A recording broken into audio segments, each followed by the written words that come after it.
Hi guys, turuan ko kayo kung paano mag-add product sa ating mga YouTube short at sa ating mga long form video sa ating YouTube. Punta tayo sa YouTube Studio.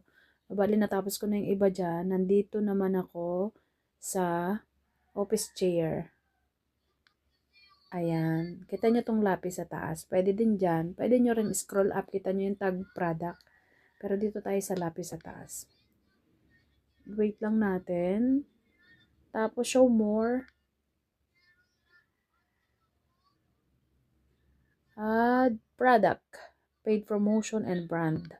Ang commission nito, pag halimbawa may nag-check out dun sa video nyo sa product, ang commission, mapupunta pa rin syempre sa ano. Add earnings din yun. Add product tayo. Tapos, ayan na. Sa search product, nasi-search na nitong bar sa taas kung ano yung video na nandun. Kaya lumalabas na siya ng kusang kanya. Click lang natin. Yan. Tapos hanapin natin dito kung alin yung product na yun.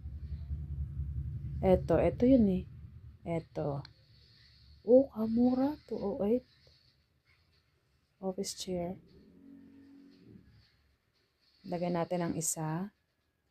Pwede rin. Masahan na ba tayo?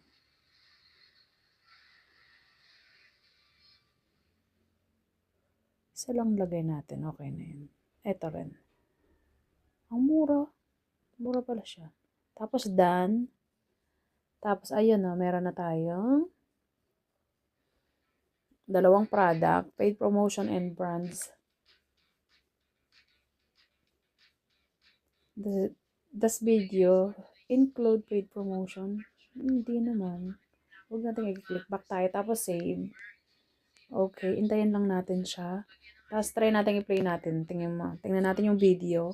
Nandiyan yung product dito sa, ayan. Kita niya to? Yung basket na yan. Click natin.